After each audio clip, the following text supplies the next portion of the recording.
I'll change it. Go first. Morning, Judge. Morning. Please join us in the pledge of allegiance.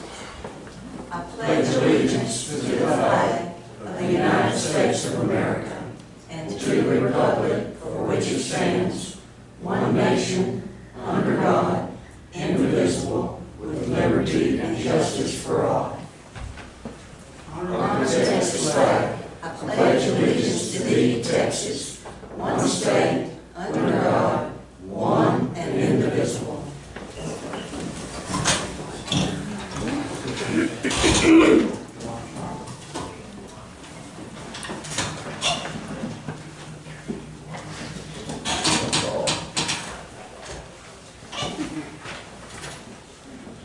Meeting will please come to order. We do have proof of posting according to Chapter 551 of the Texas Government Code as amended, known as Texas Open Meetings Act.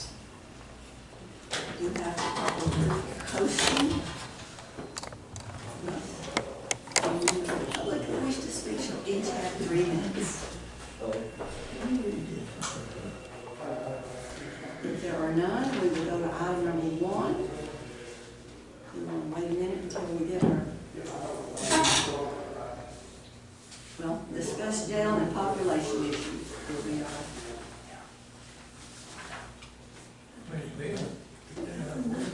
I'll tell you what, actually, let's go to item number 2, which is to approve and pay the bills. We have just one sheet of those, and that is budget transfer. It's only the transfer. No, approve and pay the bills.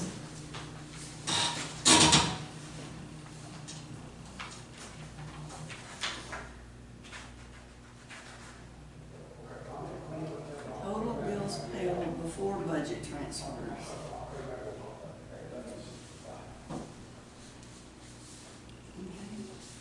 Are we actually paying it, or is it just a transfer?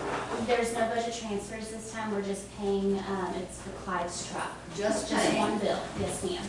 All right, so there is no budget transfer. So we have a motion to pay. I'll make that motion. Got a second? All in favor, aye. Aye. Motion carried. All right, we go back to item number 1, which is discuss jail and population issues. We had visited about that at the last meeting and had talked about trying to find out what we could do on a short-term basis and long-term basis also, but I guess the immediate need is what we need to talk about now.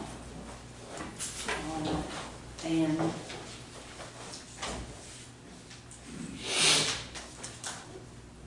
Chief, have you gotten any information that you'd like to give us? You said that y'all would be working on it, or maybe Jeremy, whoever. As far as what? As far as how we're gonna handle getting some prisoners from somewhere else so that we don't have to turn people away.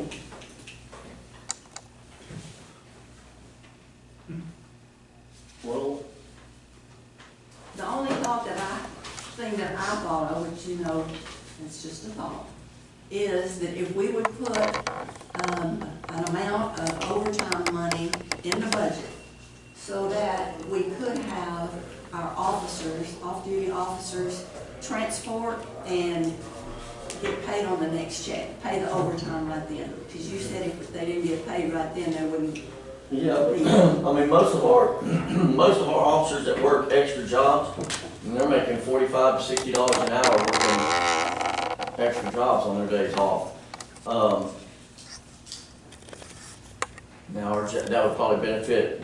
I got like 3 jailers that can transport. They're qualified and can do that. So they, more than likely, they would be definitely willing to work overtime. Or other officers. Well, if we contract, that would be. We're just talking about overtime though. Yeah, That's what I'm talking about now, but we may have to reach out and That's what, and that's what Anderson County does, is, they actually kind of contract out other officers, and they do that for a lot of stuff, just to make sure their guys stay on the street. But on sitting at the hospital or transports, anything that's possibly going to be time consuming as far as keeping one of their road guys off the street, and they kind of contract out. Now, I'm not sure how that works. The county pays it out, but, I know they do that, but they call it contract, like contract labor. Well, we wouldn't do a contract, well. Well, that's what I'm we could saying. work it out. I'm We just could throwing work it out there that If that's, it was an officer that wasn't employed here, it would be contracted. yep. So But if they're employed anybody here, can, it'd just be time and a half. yes, yeah. I called and talked to Jeremy, Friday or Saturday, and asked if we could get some help out of our council. And he said that Devin had contacted him prior, and we hadn't had much response at all. That Devin contacted them in regards to the courthouse security, which he can talk to you more about that. But it's always the same ones that would respond, so, I mean, but again, we see can't, Richard here helping Yes. out, yes. but we can't, obviously, we can't tell any other, I understand But that, we can ask. but we're in we the can, trap. we can ask. We can ask nicely, we Yeah. can ask, but, yes. So we probably better get back to the part-time or Yes, overtime situation. yes.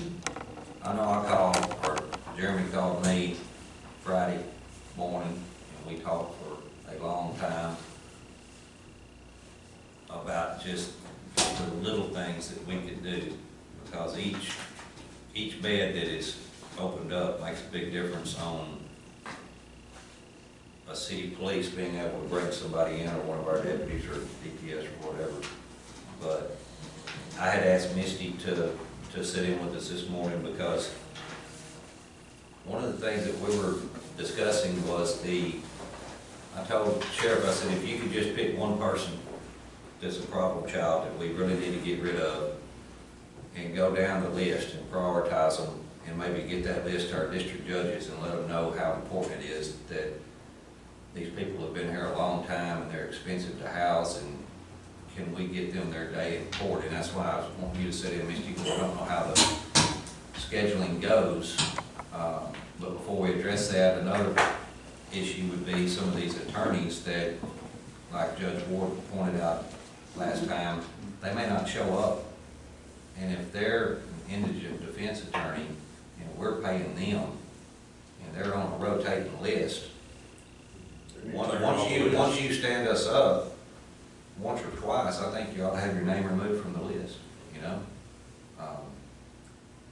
It's just, it seems like if we could schedule to get people in front of a judge, and we could make the attorneys come actually see their clients and show up to see their clients. Which is one of the problems, because they won't come to the jail and see them. It's like they want to see them at the courthouse. Well, that's, Exactly. Well, and then is that when they do continue, they're, yes. So here's, educate me on that. okay, so here's how this works. I'm gonna address several of those issues, and it would be great if we could say, you didn't show up for court today, attorney, so you're off our list.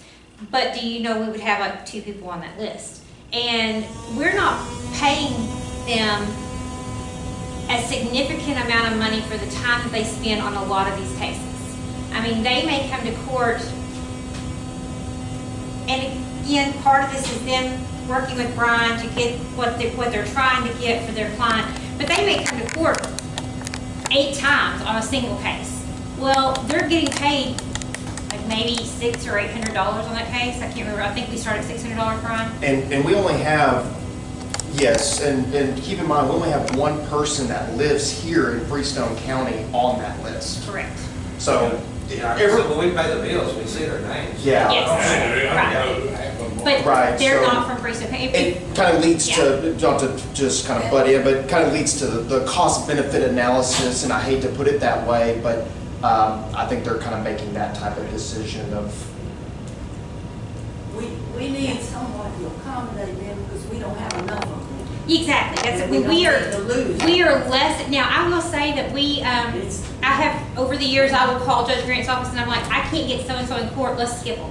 and we'll skip them for a month or two as far as appointments go, and then they'll maybe show up for court once or twice. Now, sometimes they're like, oh, thank God, I don't have any more Freestone County cases, because they just stay on there to stay on the list, so. That's a good, that's a, You know, Maybe if we could talk to them, if we go through with this, and say, if you're not gonna be there, just let me know before we pick them up and bring them back, if they know. We could ask. them. sometimes, well, Well, Michelle usually not always, does, but, but well, yeah. we could ask them. and just to be clear too, I think Misty brought up a good point, is that the list kind of does work a little bit, kind of what you're saying, is some people that we have skipped before Yeah. because of their non-attendance. So some people are getting fed more cases than others at times. So there is kind of self-regulation there. I'm not saying that that's totally absurd to kind of do that, because that definitely happens. Well, and we've all had that issue. Yes. Yeah. Have we not set a court docket where there's multiple people for that one attorney to see on the same day? Absolutely, that's, for my criminal dockets in the district court, now Judge Ward only has one on a Friday, the second Friday of each month. That's her criminal docket. So any attorney who has a case pending in her court, right then, is gonna show up on that Friday. And if for some reason they can't, then I usually have one day during the third week of the month, but right now we're sharing her with Limestone, because there's a lot of cases in Limestone that Judge DeFriend can't hear because he was the prosecutor in office up until December. So what I did back during COVID, and it's worked out really well for us, is our fourth week of the month is our criminal week. On Mondays, I have a list of attorneys, and only those attorneys and their clients come on Monday. It's a completely separate list from those that come on Tuesday, and a completely separate list from those that come on Thursday. So when Chris Martin shows up on Monday, he may have 15 or 20 cases, and he doesn't come back again that week. Everybody that is a Chris Martin client comes on Monday. Not to say I don't accidentally put a Jacob client on Monday and have to have them come back the next month for Tuesday or whatever, but I kind of know which days each attorney shows up, and if you are set on Monday and you hire Justin Reed, I know he's a Tuesday guy. If Justin or the defendant let me know that they've hired Justin, then I move that case to Tuesday. I don't want the attorneys coming back and forth. That. And on Thursday of the fourth week, we have usually out-of-town attorneys, because Thursday of the fourth week, we have Judge Davis having criminal court in Leon, Judge Ward having criminal court in Limestone, and Judge DeFriend having criminal court here. So I call that the out-of-county attorney day. The ones that are coming from Corsicana or Dallas or Houston or wherever, they come that day, because we got to a point where we were fighting for attorneys on that Thursday.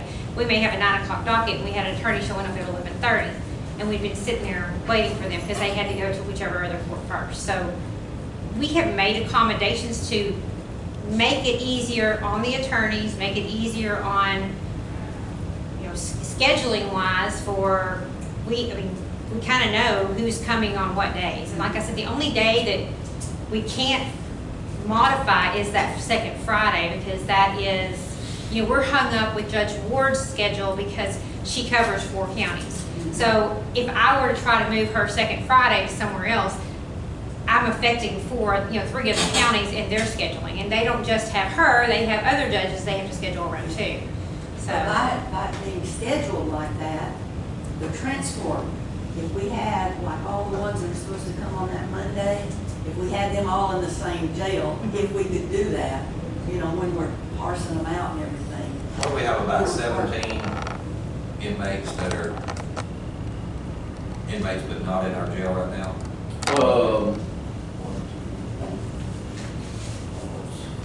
Yes, that should be close, because we were right at around 20, I believe Friday. We got 39 inmates in this jail today, this morning, because we were able to release. This is our first female bed we've had open in, I don't even know how many weeks. We actually finally released a female today in state jail. So out of the 43 beds, you got 4 beds vacant open right now. 3 men, 1 female. Yeah. What happens, does those inmates, do they have an opportunity to, or they have a chance to change their attorney, say, I don't like my attorney, and and so then does that make the process longer? I mean, they keep sitting there, well, I don't like this guy, he's not representing me, so I want to change attorneys. It definitely can happen. I wouldn't tell you that it happens very often. The judges are very If they against hire that. their own attorney. Correct. If they hire their own attorney, absolutely, they can. I'm talking about self-appointed attorneys. It doesn't happen very often. I think earlier in the process, you can do it quicker, right? If I meet with you and you're my attorney and we go in the room the first time and I come back out, like, man, we don't get along, we got in a fight back there, they may flip you to somebody else pretty quick.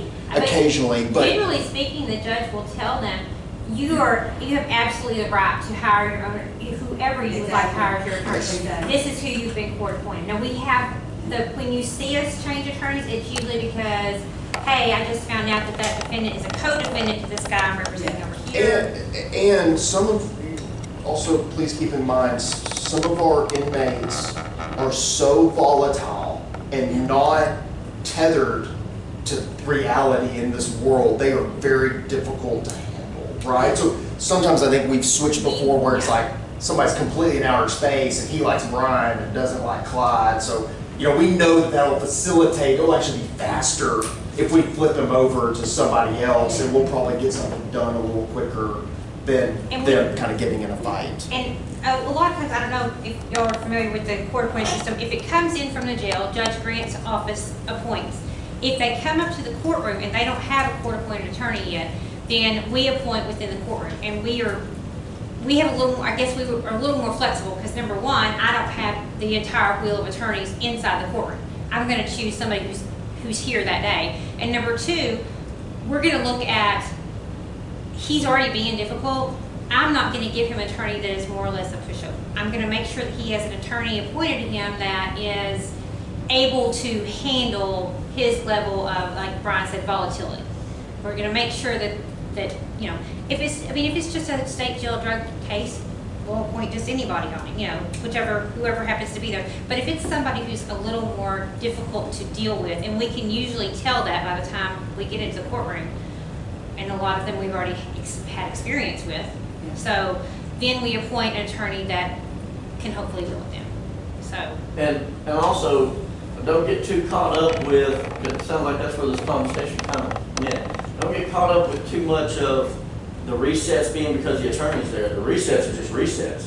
They can be for numerous reasons. But there's a lot of them.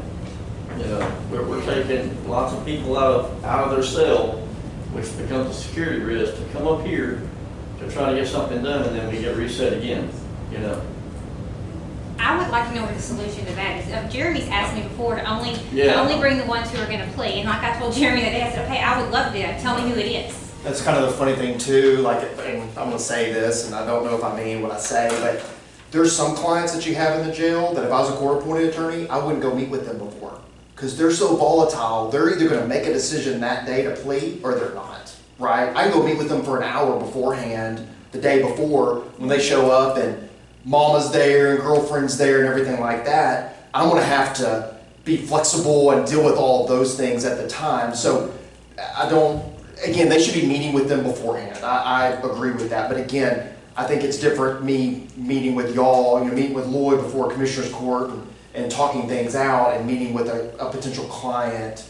It's going to really, we've done a lot of paperwork with pleas. Yeah. And guess what they do when they get there? They don't want to go to prison. So guess what they do? They don't plea, right? So that kind of plays into it as well. And one of the things that bringing them to court does, like, here's the thing, if we just let them sit, like, we know that we've arraigned them last month, and so this month it's just a pretrial, and I'm going to say 99% of our pretrials, that the attorney gets up there with the client and says, we have no pretrial at this time, Judge. And the judge says, okay, we've set you for status this date next month, we'll see you then. Okay, so that sounds easy, like those pretrials don't go anywhere, but if you don't bring the inmates to the courtroom, there's less pressure on them. I mean, like, it's kind of like, you've seen cases where we set them for a trial and they refuse it. They refuse a plea, and Brian even makes a better offer on Friday, and they absolutely refuse the plea. And they come in and they sit down and they see that courtroom full of people, and they're like, "What was that plea again?" No, I'll take the 2 years above that. I mean, it makes a difference seeing the courtroom versus if they're just. You mean a courtroom with a jury in it? Oh, Well, even a courtroom full of other people who are pleading, or, you know, with the judge, the whole system. And now some of them, it doesn't really matter what you do. They're riding it out till, and they're riding it out till they can't ride it out anymore. But if you don't bring them in, there's zero pressure applied to them. Like, we could agree on those pre-trials, like, you know, when they come in, they get arraigned, and they need to be present for that. But then we could pass the if there's no pre-trial, the attorney let us know, and we don't have to bring them over from the jail. We could do that, and then we go to status, but we're still you're probably still gonna keep them one hearing longer. You're gonna be housing them 1 month longer, because just because you didn't bring them to court doesn't mean that you're not going to pay for that in the end. Like it may take me 6 trips into the courtroom before I decide to plea. Well, if you skip one of those, if we say, well, let's not transport them this time, you skip one of those, well, your 6 trips just took 7 months instead of 6 months. I mean, I don't know that we're doing anything by not bringing them. We could. Now, Judge Ward does the inmates first, or attempts to do the inmates first. We call her, we do her docket. She calls the inmate cases first, and That's working out really a lot better. you think? Because I feel like we're moving like 2 people out of the courtroom, and that's it. The rest of them are staying. Well, but it gets us in and out. Well, that's what I'm saying. But Yeah. y'all, I don't feel like y'all are. I feel like we always have inmates in there till the end, because somebody's got to think about it and talk to their attorney. And we may get 2 of the inmates out real fast, but it's, we're going to continue doing it that way, Jeremy, because y'all say it helps you. But if we bring in 10 inmates, then if 2 of them are arraignments, we send them back, and one of them's a pretrial, we send that one back. We still have 7 inmates in there, and they're talking to their attorney about it. Well, I'm thinking about it. And they know how to play the system. They'll be like, no, hey, I'm thinking about the plea. I'm thinking about it. Let me think about it. And they'll tell their attorney, I'm thinking about it. Just if they want to be out of the cell longer, they just have to say, I'm thinking about it. And they'll sit there until the very end when the judge says, what are you doing? Either, let's plea or not. And then they're like, oh, not today. So. How many people do y'all think we have in jail that have had, that have had multiple trips over to the courtroom? We have. Everybody. All of them. So I mean, how many everybody times on the is there a number of times that they do that they get to come over before they plea out, or before somebody just actually sets a thing, or? Yeah, before we set a trial, just kind of depends on the person, depends on the inmate, depends on the charge.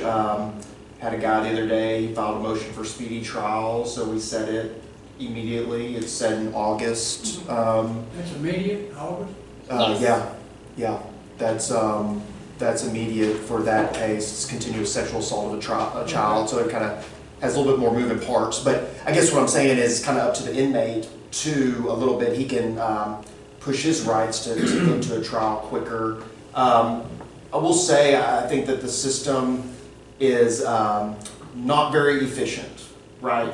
When you look at it, believe me, I'm not defending the system at all, But I tell people all the time, there's no real way to make it more efficient. I don't believe. There could, and believe me, we're trying. When we get an inmate in there, and this is bad, right?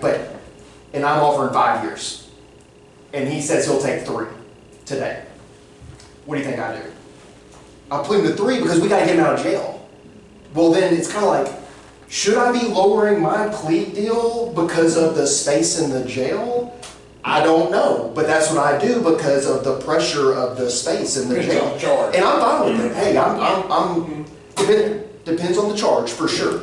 Yes, but a drug charge, something like that, they're going to parole out, and difference in parole is going to be 3 months depending on those 2 years. Really? Okay.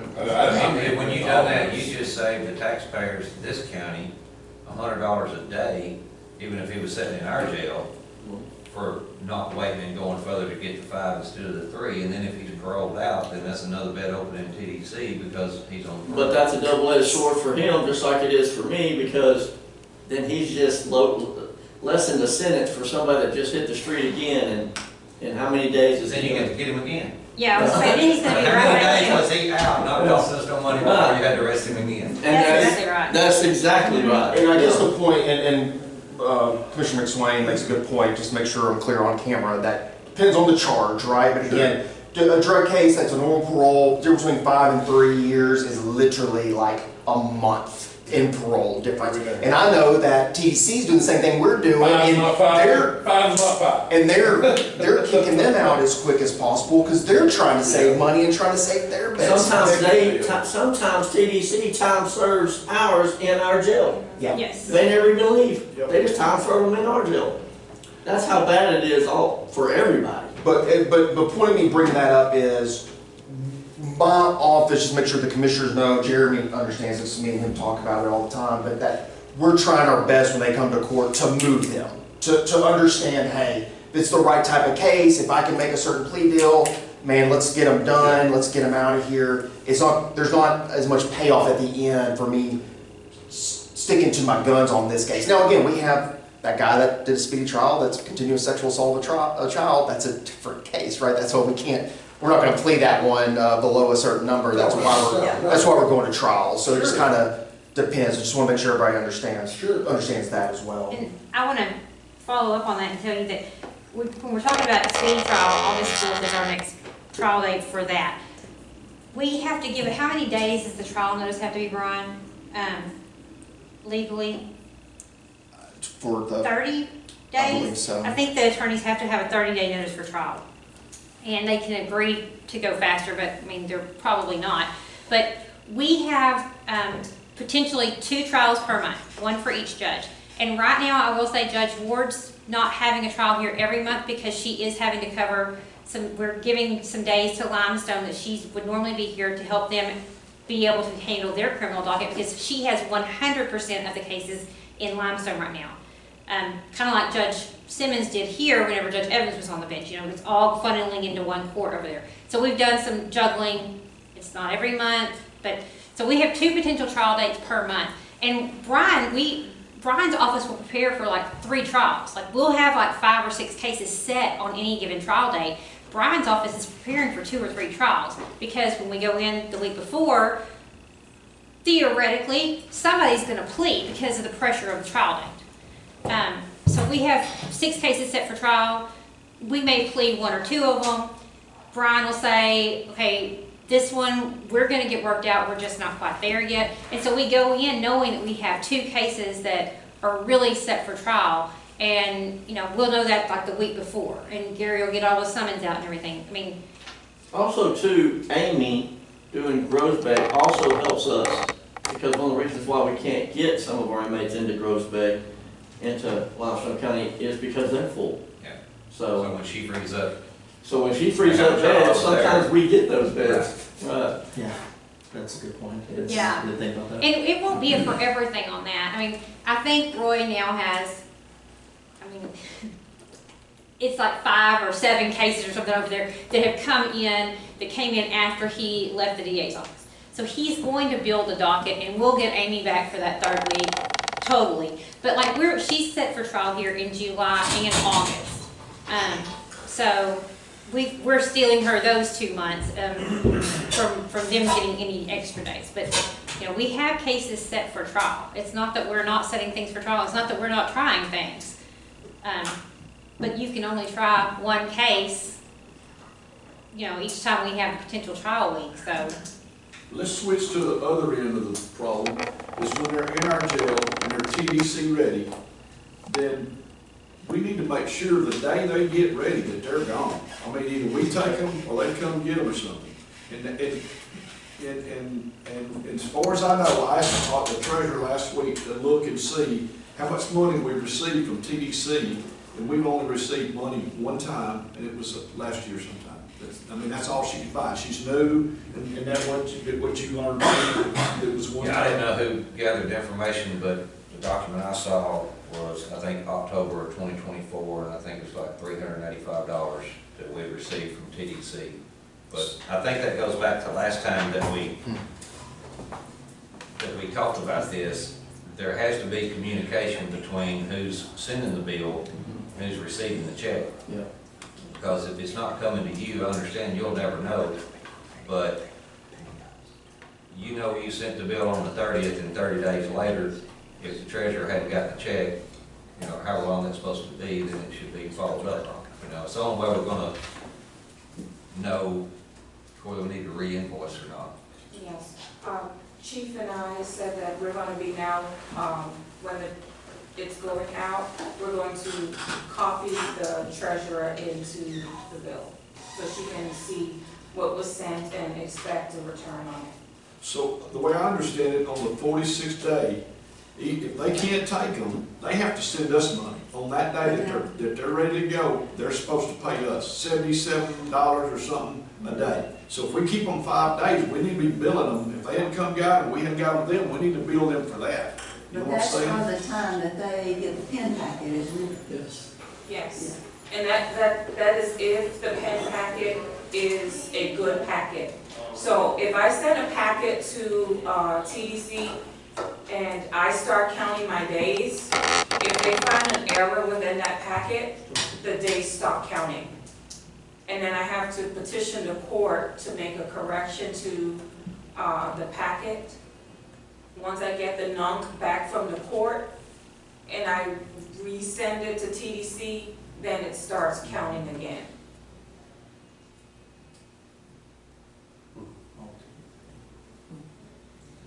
So it has to really be a perfect packet. Can I ask a question about how many, Sheena, Uh-huh. like how often is a nunk required? I mean, I've seen several nunks come through, but how often is a nunk required? Pretty regular. Oh my gosh. Like more Yes. than not? It is Uh, for almost every Brian said no. for almost every group that's being sentenced now, I have to request at least 1 or 2 nunks. And it's usually the SID number's wrong or dates are wrong. And that's me catching, I'm like, we're thoroughly trying to catch them before it goes to TDC. yeah, that's Because not, it that's takes not more jail time. paperwork. Right. No, Yeah, it's it coming takes from more us. time, if I send it off and something's incorrect, but then it also slows me down with doing processing it, because then I have to thoroughly go through 100-something pages sometimes. And it's not even the portion of the paperwork that's my paperwork. I should only be pulling a criminal history and putting a jail conduct report in the packet and sending it off. But I'm having to now inspect the court paperwork and making sure it's right before I send it off to TDC, because we've been having so much corrections having to be made. And this is me receiving anywhere from 10 to 12 packets at a time. In the past, like over the last 4 or 5 years, have we ever invoiced for the money per day over the 46-day period? No, because no one's ever qualified for it. So just transportation, pretty much. Just is all the government transportation, wants. yes. So we've had people over 45 days, yes, but they haven't qualified for it. So, You're gonna have to tell them why. yes, I'm gonna explain. So, the ones that we are holding that are not cleared, medically, we have to go through health services for intake. Health services will determine when that person is paper ready. They will require me to send a long list of medical information to them before they will allow admission into TDCJ. And that requires, if that person is doing medical here, that requires any communication from specialists. If they're currently in the hospital, all that stuff that we're having to go through. It's hard to get medical records while that person is actually admitted in the hospital. Medical records usually come when they're being discharged, and I can't get those to health services while they're there. And so, once they're paper ready, then those days count. So if they're waiting on a medical bed, then it's. That's one of the reasons why a lot of our medical and mental people are here for so long. So out of the 39 that no other jail wants, some of them are eventually going to TDC once they take them, once the medical stuff's filled out, and then some of them are in there just because they hadn't had their day before. Yes. Right. And then there's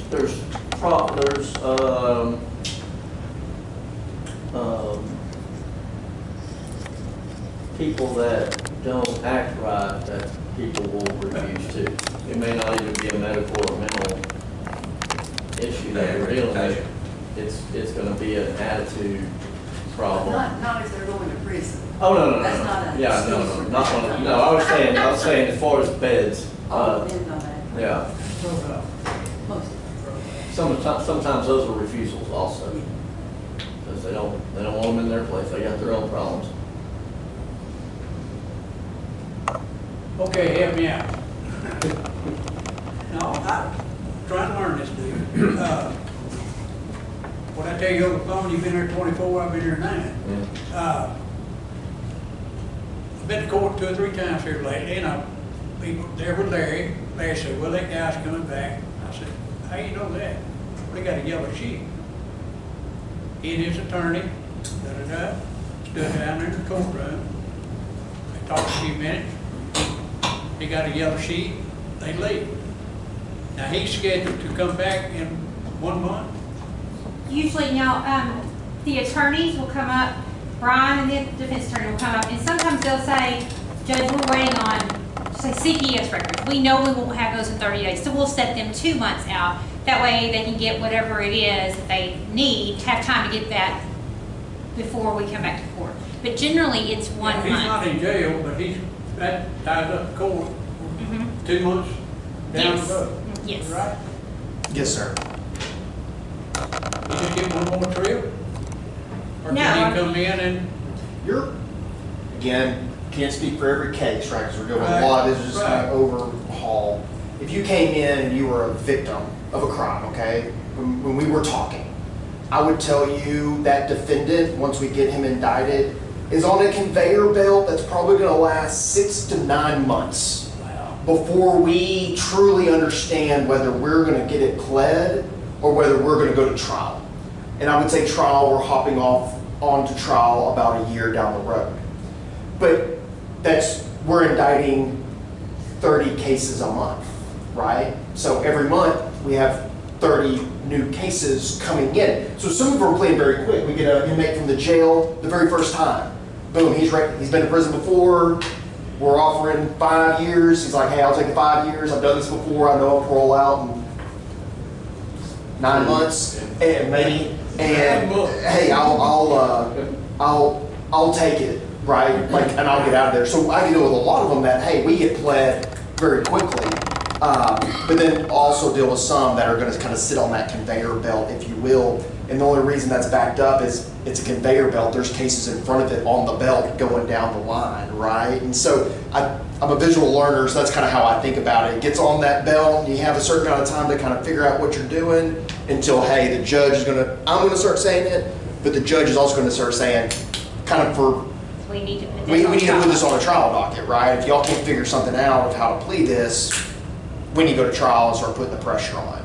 And I appreciate that. I think it's always timed out pretty well. Yeah, and I was saying, and something else Brian has brought up is that our district judges here have never rejected a plea since I've been doing this for 12 years now. We've never had a district judge reject a plea from the DA's office. When the DA brings a plea forward, and he and the defendant and the defense attorney have agreed on something, our district judges will knock on wood, they have never rejected that plea and sent them back out into the It's system. because all my pleas are perfectly That's right. done. But there are district judges, I think Brian's been in front of a district a judge before that has rejected the plea. Yes, The- yes, The that's court's true. not required to accept that plea, but our district judges are, they're, if there's a plea out there, they're accepting it. And again, and what I would tell a victim, so kind of Clyde hit on it earlier and you're hitting on it now, what I would tell a victim, the same thing, that's my spiel because it's true. It's a somewhat inefficient system, right? I tell them, hey, if we're looking at 6 to 9 to a year out, right? And here's the reason, hey, they're gonna come to arraignment, we're gonna give them discovery. The attorney's gonna have to look at all the discovery, they're gonna have to get back with them, we're gonna have pre-trial, we're gonna have status. We're gonna be missing something in discovery, right? The crime happened across the street from the. Hey, explain what discovery is real quick. Sorry, yeah. We have to hand over our entire file. So we get the file from law enforcement. In 2025, it's gonna have 1 billion videos, right? Depending on how many officers showed up, everybody's got a body cam, which we appreciate. But again, it's gonna have all those things. And so the defense attorney's gonna get that discovery at arraignment. So I'm gonna hand him the whole packet, right? And then he's gonna look at that in his time, whether it's the type of client, how good the defense attorney is, all those things. He's gonna look at all those things. And let's say the crime happened across the street from the gas station. They're gonna say, hey, do we have gas station video on this? I look, no, we don't have a video about the gas station. And so then I'll get with Gary or we'll get with law enforcement. They may have it, maybe not, it didn't come over or things like that. They may have already talked to the gas station owner and there was no video. So we're gonna go back and kind of do our due diligence with law enforcement to see where we're at. That's gonna take a little bit, not a ton of time, but a little bit there, kind of in the middle. I call that like the 3 to 4 to 5 month period of the first couple months of getting discovery. Well, and I'm sorry, I'm talking a lot, but let's say somebody's arrested for a felony and they can't bond out. We have to get them indicted within 90 days, okay? So they're probably gonna sit in jail 2 months because law enforcement's gonna have to type all their reports, they're gonna have to put together the packet, they're gonna have to bring over the case. So we might indict them that 3rd month. So for purposes of the paperwork, they've already been in jail 2.5 to 3 months before the case even starts going to trial. Then the indictment's going to be processed by the district clerk, it's going to be signed by the district judge, and then it's going to be put on a docket.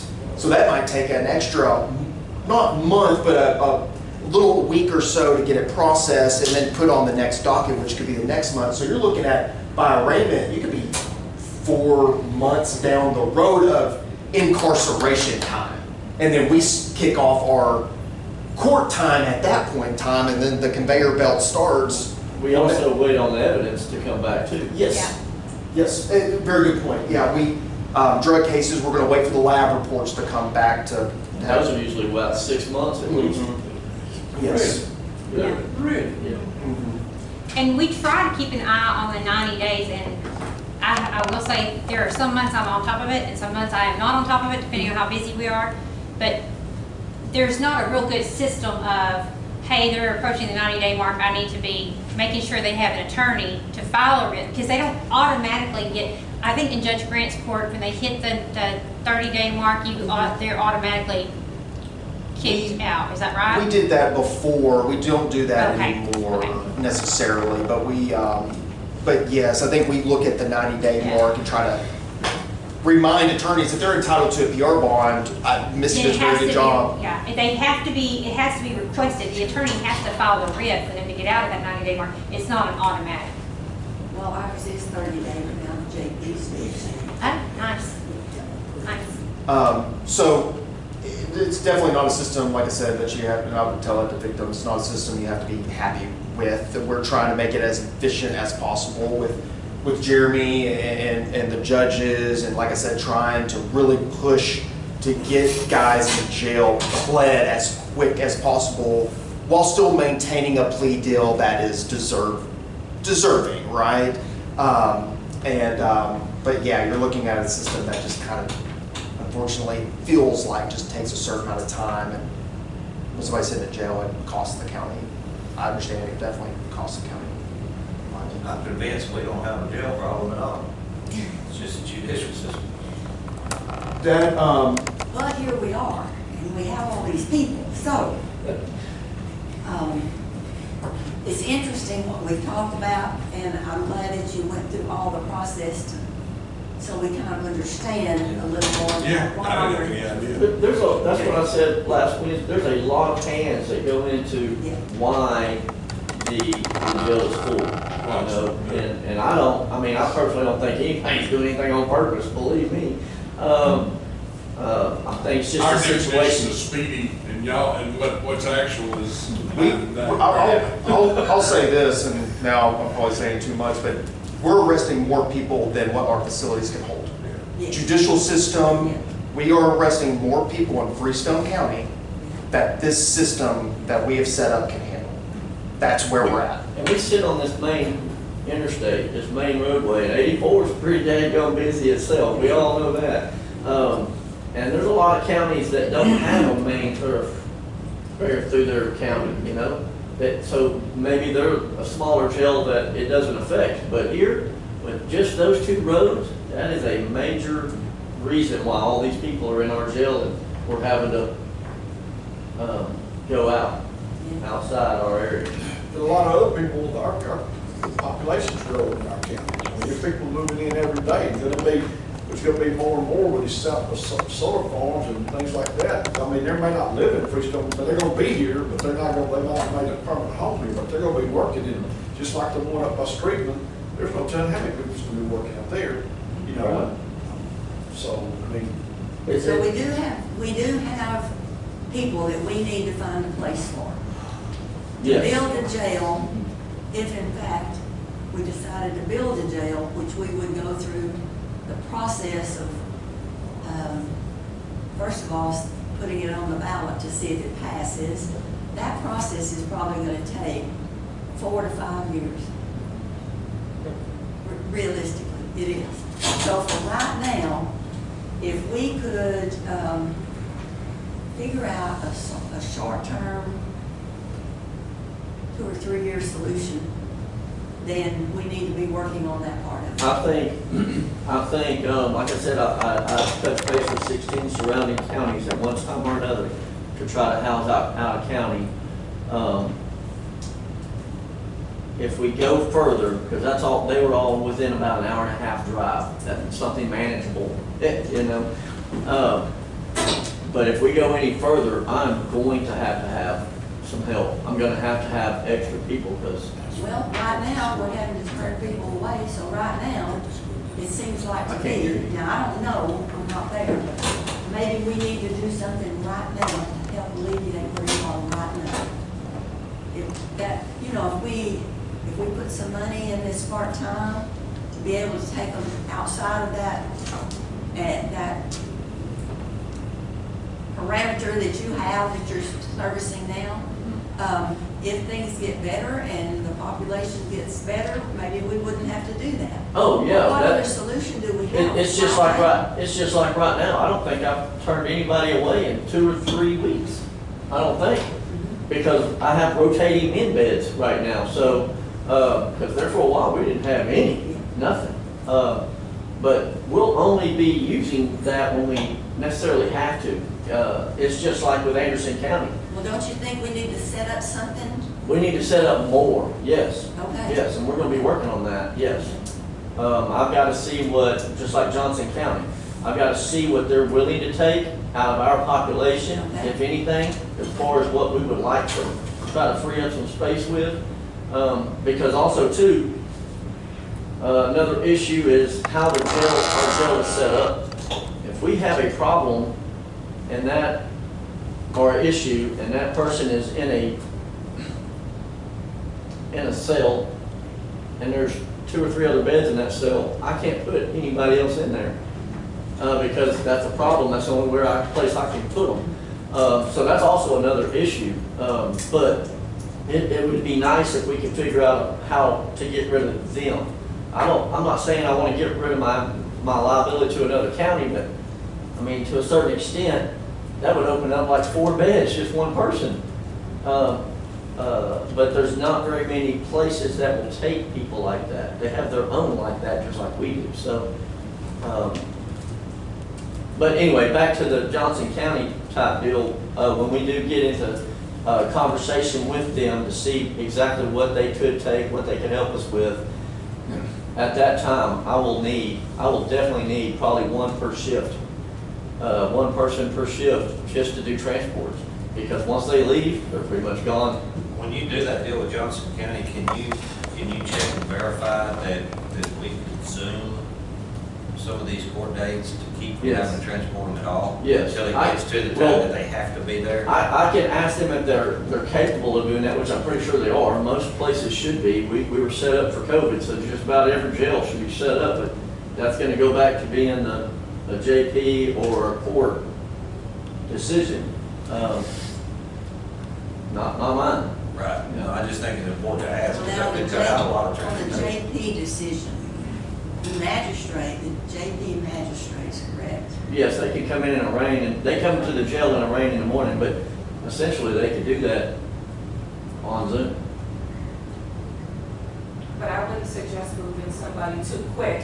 I think we should allow them to post bond before we ship them off to Johnson. Yeah. Yeah, they have That's to be why I'm arraigned. thinking, I don't think we'd even have to Zoom with them, because if we're gonna magistrate them here, then Yes. that's the end of it. I'm just talking about the people that's been here. Yeah. Right, Yeah. but in the instances where I have nobody that I can move because they're not taking anybody, the only person I may be able to move, or the one or two people I may be able to move is who they just arrested. Well, Yeah. you know, a JP's not always gonna come up here at 11 o'clock at night to arraign just so we can move them. Really?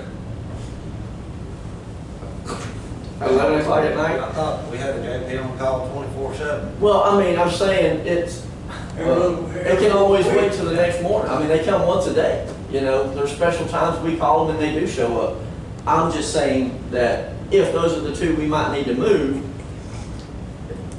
I can't determine whether the JP chooses to come up or not. So we're back to, why don't you, by the next court date, we need, since we're not panic right now, figure out how much we would want to talk about putting in that overtime line and see if everybody would be agreeable to do that. So that'll give you time to, I just like for us not to be in that position again. And we want to do whatever we can from our side Right. so that it's not fair. So we're gonna look at the overtime. is What we're else looking at. can we Well, look that, at? that's why I brought up to Anderson County, how they were doing it, just because out of the contract labor Yeah, type if you deal. can think of something else. Because at that point, we can use any officer in this county that might wanna, So it doesn't have to be I didn't think that overtime. a W-2, a county employee could receive a W-2 and a 1099. no, I'm not talking about just our employees. I'm talking about if Wortham or Tig or Fairfield Right, if wanted. it's an employee that is currently an employee, they would get overtime. Yes. Correct. But they would want it, in order for us to get them to do that overtime, they would want it to be paid on the next check. Sure. Not like we normally do, just put it on. And whatever that overtime pay is, would be the same offer to someone who's not an employee, say a Fairfield PD officer that wanted to But it transfer. would be on. He'd get the would same be- pay, it just, he Yeah. would be 1099, and our county employee would. It would It either be. doesn't- It's not, okay. Yeah, that's not how they do it over there. Okay, so after someone is arrested, they are now a Freestone County inmate. Yes. So can a police officer escort a inmate without a jailer's license? Can a police officer, yes. Yes. Okay. Our whole, I- yeah, I'm saying, I know a police officer can arrest somebody, I understand that, that's not a problem, but I'm saying after they've been an inmate, yes, now they're an inmate, not just a person, yes. can they still do that? You know, Yes. can a police Yes. officer still do that? Police officers can transfer. And a jailer. Okay. And a judge? Yeah, and, yeah, sure, I know that. Yes. Yeah, and what other, do you ever have any problems with putting, I know that in big jails, there are people that belong to certain groups that they cannot put them in with other inmates. Right. Do you have that here? Yes. Do we have that here in Freestone? Yes, County? that happens, yes. So you have to. you have to Any other put them in questions? section. Yep, it's a constant rotation. Any other questions? Okay, I'll so get, this will be, I'll get with you probably in the next 2 to 3 days and let you know exactly what, if they get back with me, what Johnson County looks like. Johnson County. okay. I did talk to, Robertson County. Yeah. He said he would talk to the jailer, to the sheriff. He would see him tomorrow, and they might do that. That would be good. Because I really think that's an easy trip, Yeah, and that, I really think that could be beneficial for here. yeah, Even under Ezek, when he was sheriff, I tried to get in there just to have him on. I know. But I know the commissioners didn't really want, that's what I was told. Yeah, that's what I was told. Anyway, anything else? Be thinking about it, and I know we'll have more questions. I'd like to say Thank y'all for coming today. I learned something, I think. Yeah, thank you. We might be doing this again. All right, I do have comments. okay. Commissioner's comments. Friday received a ton of phone calls about the water well issue in Houston County. Uh-huh. Talked with Brian this morning to see if he could get a hold of Leon County to see what type of, Okay. how are they going to Address it. show support for Houston County and Anderson County, which are the two that's being directly Well, the affected. county, Brian, the county judge is out of the state for the rest of the week. So Yes, ma'am. maybe the first of the week. I was gonna call. Well, the 19th is a cutoff date, so it's kind of time sensitive. That if we're going to support them counties, we need some type of document that the There's one on TCEQ there. or that water board will, and that one that we got emailed, because the lady that called me, I just asked her to email it to your office, but it looked more like for a person, a landowner. Yeah, we can correct. And that's why we talked about potentially having a special meeting, because we won't have a meeting. No, we won't. And like I say, the 19th is that date that we'd have to have some. Yeah. Cody Harris had one on there. And another thing, we have, and who's in our water district, it's Freestone, is it Anderson? Leon? It's Madison, Freestone, Leon. Madison, Madison, I believe I'm right. Yeah. Freestone, Because it's out of Madison. and We don't deal with it once. so Houston County, I found out, does not have a water board, not a deal like we do. And, and that's, the commissioners there didn't, I guess, decided not to do that back at some time, or had that issue. And so, we need to try to help them as best we can, because the water rights are very Sure, important. sure. We can call him, we can call Judge Ryder. I was gonna reach out to the DA and the county attorney Oh, there okay. first, just to see what's going on. What's Houston County, what have they formally done? See the document, I read the article in the paper. Yeah, I don't know what anybody's done formally yet. So I kinda saw the articles like Lloyd did, I didn't get phone calls, The but way I understand it, that somebody just happened to realize, for the water wells, this company, this hedge fund, had to put in a public notice. And someone saw it and asked a question, and that's what got all this going, because nobody was really aware that that's what that was for. And Brian and I were talking this morning, I don't know what, as a county, right now, I know we're pretty big on not having any codes and all that stuff, but as far as permits like we do on our septic, if someone had to get a permit to drill a water well in this county, and it was for a homestead or for agriculture, no fees. If it was for oil and gas, maybe you get a little money just by having the paperwork. Oil and gas is exempt, that's their commission. Well, all the, water. I'm pretty positive, I don't think that's there or there at all. the water district has to permit those now. Supposed to.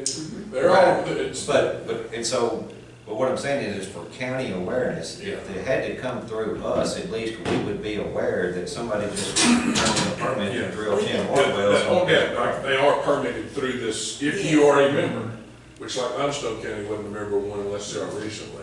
Because every time you transfer one of those, you go through, they're all permitted through there, but as far as going for a county, We could get him to there's no, send us they're not gonna those. tell them no. Yeah, we could tell him. When I drilled those 3 wells out the house, that's been 20 years, 19 years. I didn't know I was supposed to get permission. And John Fryer told me I was after I had already drilled them. Because they want a record of Yes. where they all are. Well, that's right. And I learned that after I already drilled them. I just thought you drilled a well, you drilled a well, pay the guy, and it's your well. But they want to know about it. Yeah, Because they monitor. and Yeah, most they of those monitor people that are it. drilling them, I think, are providing that information. Yeah, so the drillers usually Yeah, they get get the the log, permit, because they, they give them the log, and the coordinates and everything. I talked to John for a minute this morning, but I didn't get, that's who I got a phone call from, but, I mean, he might be a resource for us to, if we're gonna have a meeting or something we can do, or he could give us some ideas or whatever. We'll get them to come talk to us. Yeah, that's what I'm saying. Yeah, he's on that board. Yeah, he Yeah, is. he's on that board. he's on the one, our conservation, water conservation district, okay. John, no. Good. Didn't Clyde, somebody in the guy, used to be the water, Neil Clyde Wood on I can't remember all it. that. Clyde Wood, the one who put that on there this Yes, morning. that's right. He had to be on his book this morning. Like, whatever. John Alford used to be, but And he, what he had on that, what do you have it on? He had to look. Okay. I'm just thinking that we'll probably have to have a special meeting yeah. We need for the to- 19th Yeah, to approve. Why don't you look at that, let's set it, look at the calendar, I don't know. Let's go ahead and set it, the water. Okay, so for right now, we're gonna think about how much money we might need to move into the overtime. Any other options y'all can find Got it, that might work, got it. so we can talk about it. So our next regular report is on the 18th. Yeah. That's a Wednesday. You wanna do it, let's see, today is the seventh? Nine. Ninth. No, Today's the ninth. We could have one next Monday, the 16th. or we could have one. let's Monday the see, 16th should give us time to get it to the proper people, Yes. if they did it before the 19th. Okay, What do we need to do, just draft a letter saying we're, It's a real good question. I don't really know yet. I kind of want to get a discussion with these other counties going to see if they have bigger ideas. That's what I was kind of thinking in a general sense, is some type of support of us backing those counties and their stances. I But include them in the it's like a list. letter and then all the signs, judge sign and all Like the we're all sign. on the same page. it would maybe early enough that we can get on, depending on what y'all want to do, but we could might be able to get on the forefront of what they're doing Yeah. in general, right? And just add our names to it, Yeah. again, just depending on what they're doing and what y'all want to do. Yeah. That might be hopefully the easiest. Yeah. Talking about water, I saw something about Henderson County. Yeah, there was something in Henderson County that Yeah, has already got by them or something. yeah, it already went through and it's, I don't know if that's that or not, is that I what think that it was was? the Trinidad. Okay. I didn't know. But this is Anderson and Houston are the two counties directly affected as far as where, I think 21 wells in maybe Anderson and County 11 already in has Houston. one. Everybody Okay, trying to special get on meeting water, on the huh? 16th, we're gonna have a resolution for the water issue. Is that the 16th? Monday the 16th. Monday the 16th. You wanna do yours on Monday the 16th, would that give you enough time this week? oh yeah, I'll be good. I'll figure it out this week. Okay, so we'll table to the 16th, this one. Do we have a motion? Make that motion. I say, All in favor, aye? Motion carried. We'll have this issue, and then we'll have the resolution for the water. Yes, ma'am. Anything else? I appreciate, trying to get this problem solved the best we can right now. Or get ahead of it, in case you need it at some point. Maybe we'll get ahead of it, we're still behind right now.